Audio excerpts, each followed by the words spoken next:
Hi, I'm Daniel Lucas, and welcome to Book 101 Review. Book 101 is all about the books that I read for the last 40 years, and today I have my special guest. She is the author of the book Executive Being, no other than Miss Katherine Lazaruk.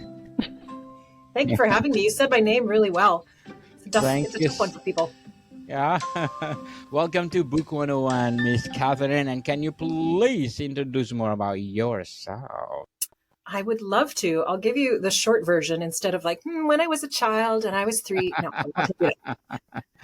I have been in the image consulting and executive coaching world for over 15 years at this point. I am a multiple six-figure award-winning coach. I'm an award-winning author. And none of that matters if you don't vibe with who I actually am. So let me tell you a little story. When I left university 1,000 years ago, my careers were focused on teaching music in the elementary school system and singing in the opera. Mm-hmm. And the further along I got in both of those careers, the less I liked them, because both of those careers have quite narrow parameters, and I'm not a very good small box person. But it took 12 years and a lung tumor for me to figure out that those jobs were suffocating me. So when I was diagnosed, I left. I had tenure. I would have had to kill somebody to get fired. Like, I was set, but I wasn't happy. And 6 months later, I was working with a coach, and he was sitting across the desk from me. He's like, "Well, what do you want to be when you grow up, little lady?" And I laughed. And I had this total download from the universe, which was completely strange. And it's never happened since, but it happened at that moment. And it was the first company name and the first tagline I ever used. And it was image consulting. And I was like, "What are you talking about? That's not even a real job. Like, who does that job?"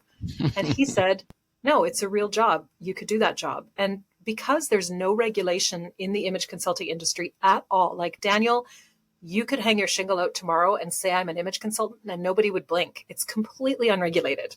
Mm-hmm. So I was like, okay, I look all right. I've read some books. I'll get a website and some business cards and start practicing. So that's what I did.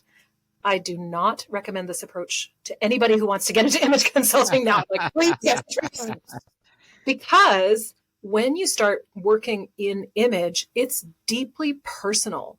It's very sensitive. It's very psychological. And you can do a lot of damage if you aren't sensitive to those things. And so I did get some training when I had a 6 months after my diagnosis. The tumor was actually gone. It had disappeared. Shocking. And I had a job doing corporate training at a company called PricewaterhouseCoopers, which is one of the big 5 accounting firms in the world. And then I was just built my business up around the sides, which was totally legit. And then when I got divinely ejected from that gig in 2009, right in the middle of the recession, I thought, this is great. What an opportunity to go full time as an image consultant. And my husband told me a couple of years ago, he's like, "Oh my God," he said, "when you said you were starting an image consulting business in the recession, I thought you were crazy, but I didn't say anything." And here we are. And so how Executive Being came about was because my clients got promoted because of the work that we were doing. And then they invited me to come and work with their executive teams. But they said, we're tired of explaining to the people that write the checks that you're not really an image consultant. You're doing more than that. You're coaching, you're helping us have difficult conversations, you're helping us uncover our true identities and be our whole selves at work. And that's really important work. So they're like, "You need to change your name." And I'm like, "Okay, fine." So my company is Lazaruk Consulting, and I can do what I like. Indeed, interesting, Miss Catherine. And thank you so much for sharing your knowledge to the world and empowering us as well. Yeah. So, Executive Being, what are your struggles in writing with? In writing the book? Oh gosh, it was really hard for me because I actually am a poet. So my 2 other books that I've written are memoirs, but in poetic form. So I'm a really good soundbite writer. So when I got this book deal and I suddenly had to write 35,000 words of text, it was tough. And so I worked with my writing coach. Shout out to Tina Overbury of Tina O Life. If anyone's looking for a great writing coach, she is my writing mama. She's amazing. Yes. And I went to her and I was like, oh my God, what am I going to do? And she goes, start with poetry. So in the book, I actually took the book outline and I wrote poetry for each section. And then I used the poetry as a springboard into what I wanted to talk about. And what I feel really passionate about is the fact that the corporate world is changing, right? We are moving from a model of leadership that was previously hierarchical, compartmentalized, and authoritative, where you could rely on your title to get people to listen to you, where it was important to have a certain kind of status. And now we're moving into this model. I mean, that model totally made sense because we were coming out of an industrial age where everything was mechanized. Like the bolt had to be in the same slot the same way every time. So having a structure like that as leadership made sense. But now we're moving into this world where it's more integrated, relational, and whole. And so the leadership models are based on how you relate to other people. It has very little to do with your title, very little to do with your salary or your status, and much more to do with how are you showing up as your whole self, and how are you making room at your leadership tables and in your companies for people to do the same. Because what happens a lot of the time is companies will say, hey, we really want you to bring your whole self to work. And then you show up as your whole self and the company's like, whoa, not like that. Yes. So the work that I do is helping people integrate those two things so that work can be more humanized rather than mechanized as it was in the past century and several hundred years. Miss Catherine, how do you define executive being as both a mindset and a practice? Oh, I love that question. As a mindset and as a practice. So executive being, right? If you look at the books on executive presence that are written now, they're basically the same books that were written 30 years ago. They are based on, here's a set of rules to follow. And if you follow this set of rules, you will be authoritative and you will get promoted. The problem is those rules are all based on this outdated model of leadership, which is, to be fair, based on white, cis, hetero, male leaders, because that is what we've had for the past 100 years, right? So executive presence is one thing, but when you embody leadership, when you show up well regulated, when your nervous system is calm, when you become a thermometer for the room instead of a thermostat for the room instead of a thermometer, right? You're setting the tone, not reacting to the tone. When you are good at leading yourself, you're spiritually integrated, you're mentally integrated, you're emotionally integrated, and you look as good as you are, and you speak clearly, and you show up with authority. That is executive being as a mindset, is I am a leader. I am an executive. I make some important decisions for my company. I guide my team. I am being a leader. I'm an executive being, not just an executive doing, not just an executive thinking, not just an executive present person, but I'm an executive being. And I look at that as whole presence, because to me, you can't be fully present anywhere if you are not whole. And whole doesn't mean perfect. It just means that you have a sense of wonder. You're open to learning, or so you're here, like you're actually present in the moment. You're open to the world. You're interested in learning, and you're always evolving, and you're willing to lead yourself. So if you think of that as an acronym, whole, WHOL, wonder, open, or wonder, hear, open, lead, and evolve. That's the whole presence philosophy that gives rise to this executive being title. And if you think about it as a practice, what it means is you're showing up every day and putting in the reps. You're making sure that you're fed. You're making sure that you're rested. You're making sure that your calendar's in your control. You're making sure that you're spiritually aligned. You're making sure that your home life is calm and supportive and safe. You're making sure that you're doing the practices that you need to do to get yourself right, to get yourself in line, so that when you show up for whatever you're showing up for, you're fully able to be there. Your range of resonance for accepting whatever happens is bigger. Your stress level is lower, and you are showing up. So when you think of it as a practice, I think of things like when I get up in the morning, I have a ritual that I follow. I have a journaling practice. I have a meditation practice. I have a practice of ruthlessly clearing my calendar and scheduling things in a certain way so that I'm not at the mercy of other people when it comes to protecting my time. because your time is your most valuable asset. So there's practices around your own routines for yourself, and then there's practices around what you can do in the workplace to control as much as you can control and accept and let go of the things that are out of your control and be calm about all of it. Beautifully articulated. Miss Catherine, I want to be executive being. Indeed. So, what are the biggest challenges leaders face in becoming more human centered? I think the biggest challenge that leaders face towards becoming more human centered is that they have been trained to wear a corporate mask.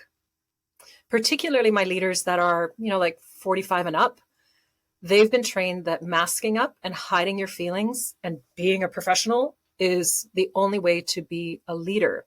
And I think it's very hard. And I see this especially in my white male leaders that are over 50. It's especially hard for them to remove those masks and show up as human, which means it's hard for them to express their feelings. It's hard for them to even identify their feelings sometimes because they haven't had to for all the time that they've been in leadership. And it's really challenging for them to drop the mask, to say, I am the same person. I have one life. I'm the same person at home as I am at work. Now, this doesn't mean you abandon all discretion and privacy, because those things exist. But it does mean that when you show up, like people, what you see is what you get, right? There's no deception Yes. involved. There's no, I'm not who I like. I always say to people, if you are very different at work than you are at home, then you're lying to yourself somewhere. Indeed. So you need Yes. to be able to drop the mask. And I think that's the biggest challenge. So I really love helping people uncover their real identities and showing up as their whole selves at work. It's one of my favorite things to do.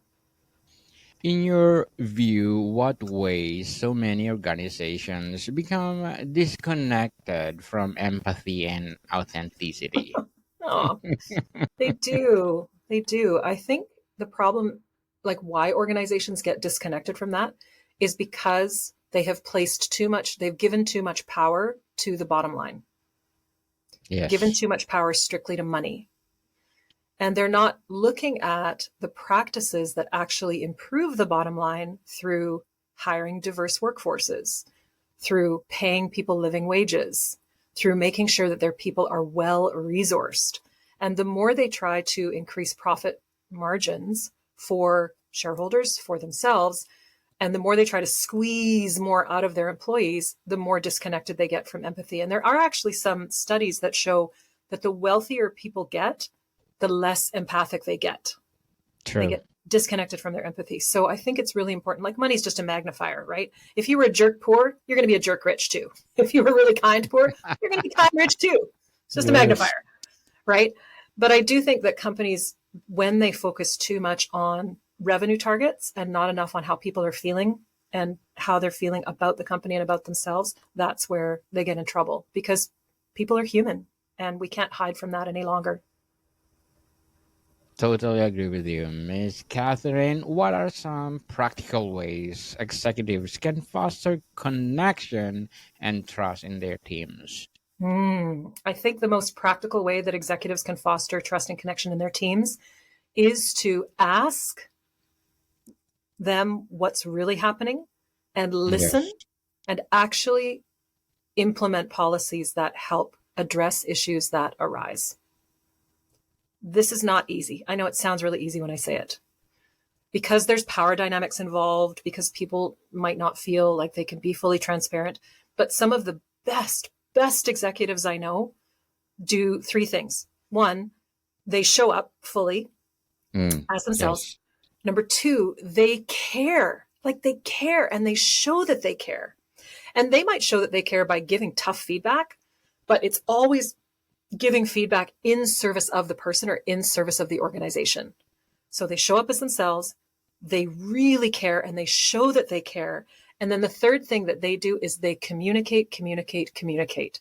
One of my favorite leaders that I've ever worked with, she is diligent about making sure that she's deeply understanding the person across from her. She wants to know what their reality is. She's always framing her messaging from what they know. She's meeting people where they're at. And that is the most beautiful communication skill that any executive could ever master, because what happens is executives get up in their own bubble and they don't always hear the people underneath them, and they are responsible to the people underneath them, not just to the shareholders, because the people underneath them are the people who create value for the company. So if you're an executive and you're thinking about what to do, show up fully as yourself. So do your own work. Really, if you care, then show that you care. And if you don't care, you're probably in the wrong company. So you might want to leave and find some place that you actually care about the mission and the product of the company that you're working with, so that you can actually bring your whole heart to work and really think about, what is the other person hearing? What is their current reality? How can I speak into that? How can I understand them from that place? Indeed. So as an author, Miss Catherine, what will be your short-term and long-term goals? As an author, my short-term goal is to find more people to buy this book and start using these principles. And the interesting thing about this book too is I really strongly recommend that you do not read it front to back. Don't try to sit down and just go like page by page. I recommend that you use it more as an artistic plaything, where you pick it up and you're like, oh, I'm just going to randomly open it and see what jumps out at me. And I'm going to randomly open it and see what jumps out at me. And I'm going to try this and I'm going to try that. And maybe there's lots of white space in the book. Maybe I'm going to write in the book. Maybe I'm going to write on the book. Maybe I'm going to like get some colored pens and mess around and see like, what is this? Like, what is this book? Because there's poetry in it. That'll freak you out. But if you are a very like linear person and you love to go like front to back, it's going to drive you crazy. Just FYI. And I did it on purpose. Right? There's lots of data in there, and there's lots of poems, and there's lots of chunks in there, and really good practices. But yes. So my short-term goal, of course, is to get more people reading this book and using the practices. And my long-term goal as an author is just to share my art with the world, share my thoughts with the world. And if somebody wants to get on my bus, great. My bus is great. It's going really cool places, and it's really fun as a ride. So if you want to get on my bus, then come find me. But that's my long-term goal, is to share. And my dream is that this world is actually moving towards a more just, equitable, fair world. And I think the sort of planetary movements support that. And there's so many people that I'm meeting that are doing such great work at moving the world into a better place, despite the headlines, despite all the chaos that different agents of change are trying to sow. There's so many people that are like, you know what, we need to do better. And people are really stepping up. So you're one of them, Daniel. Like, you're out here sharing books that are great, and you're interviewing people that are putting their thoughts out into the world. And you're part of the transition team, right? We're in a big transition. We're going to a better place, and transition team for the win. So I'm on the team, and I'm like, whew, I'm doing my work. And thank God Daniel's over there doing his work. I don't have to do that. And you'd be like, oh, God, Catherine's doing her work. I don't have to do that. But we're all in it together, right? We're in it together. Yes. So, good luck to your goals. Good luck to your goals, Miss Catherine. And let's have a big, big hand for both of us. Thank you so much for empowering the world. And what will be your advice for those people out there who want to write their own book? Oh, just start. Honestly, just start. Like, open up a Google Doc and start your collecting draft. So again, my writing mama, Tina Overbury, always tells me there's at least 5 drafts of a book before you're ready to send it to publishing. And the first draft is the collecting draft. And the collecting draft is so much fun, because it's like you're walking on the beach and you're picking up shells, or you're walking through the forest and you're picking up branches, and you're walking, through a field and you're picking flowers. Like, just start dumping everything that you can think of into this document. And don't be afraid to write like 1 sentence or 10 sentences. Just begin. Just begin. Don't be afraid. Just start. And because the other thing is, you don't have to judge it. You're not judging it. You're just writing it. And stop procrastinating. Yes, just start and stop procrastinating, people. Just do it. If you have the passion to write. Yes. So, Miss Catherine, what role does purpose play in humanizing both the leader and the business? What role does purpose play in humanizing leader in the business? Well, I think it's very hard to get anywhere if you don't know why you're going there. Yes, no purpose. And there's purpose on the large scale and there's purpose on the small scale. So I just shared with you, my purpose is to be part of this transition to a better world. That's my big why, right? I want more people to be awake, more people to be aware, more people to be self-expressed, more whole people in the world, more lit up people in the world. That's my big why. But then there's like small purpose, which is like, okay, what can I do today to help advance this larger goal, right? What can I do Yes. today? And maybe like last year it was writing this book, and today it's talking to you for 20 minutes about it. And then it's also maybe talking to a client about something, or talking to a new person about it, or going to an event and meeting people. But like, it's large. Here's my large purpose, but what's the small purpose that I have in my mind today to help advance the world to a better place? And I think that as we focus on why we're here, and if you're not sure why, that's okay. You don't have to know right away. But I can tell you that if you're not sure, what's going to lead you there is what lights you up, what makes you feel delicious, what is yummy. So if there's something in your world where you're like, this tastes so good, this feels so good, oh, that's good, run towards that. And that will help you figure out your purpose if you're not sure of what it is. But I think that the more we look at our collective purpose and then try to see how our individual purpose weaves into that, like weaves into the tapestry of that, that will help humanize us all, because everybody wants to belong. Everybody wants to have meaning. Even if your meaning is just like making enough money so you can pay for your house and your kids, that's still meaning. But everybody wants to mean something. And I think without that, it's pretty hard for us to be human. I don't see my calculator seeking its purpose, although it fulfills a great purpose. You know what I mean? Like, I don't know if it's sitting there thinking about it, right? Miss Catherine, what's the biggest misconception leaders have about what it means to lead with empathy? I think leaders' biggest misconception is that empathy will make them weak. Yes, true.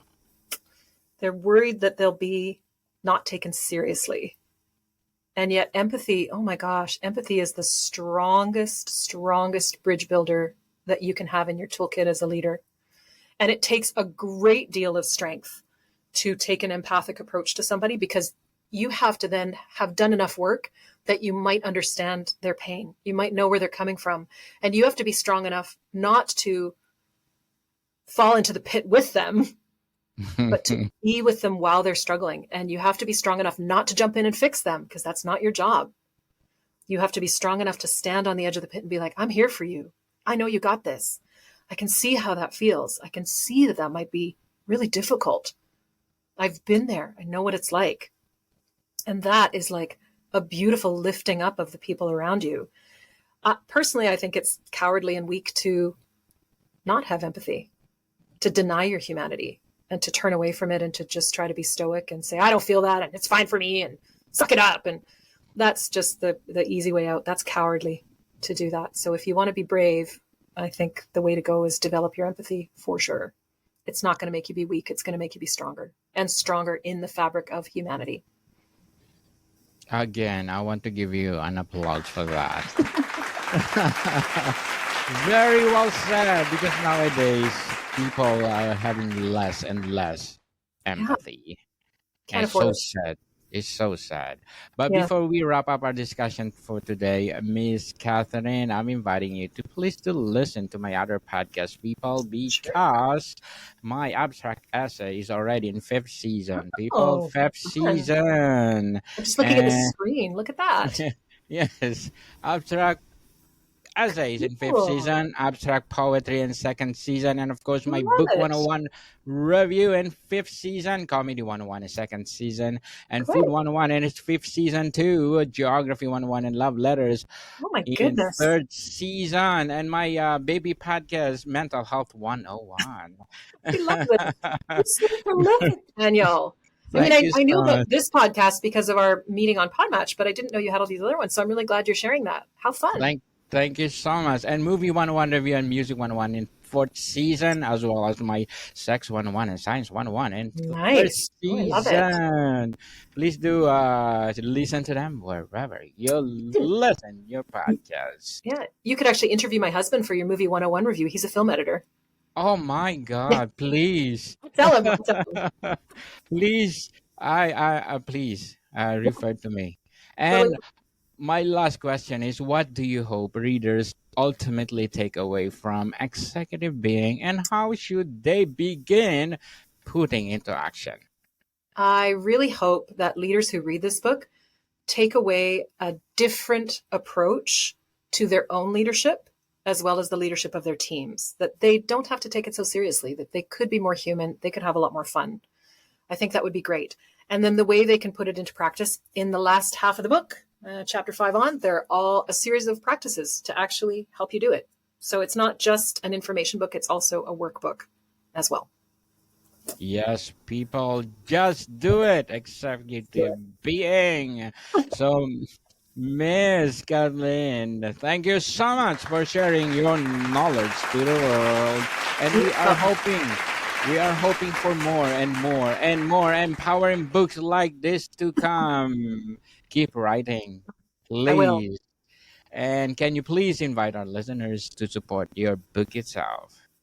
Yes, you can find me on your favorite platforms, whether it's large company or small. My book is available throughout all of the platforms. So Amazon, Libro FM, if you'd prefer an audiobook, Audible, I'm there. Easy to find me. Yes, people, let's support Miss Catherine because if you support her, more and more and more empowering books like this to come. So, Miss Catherine, thank you so much for your time. It was a real pleasure, Daniel. Thank you for talking with me. More to come, people. See you soon.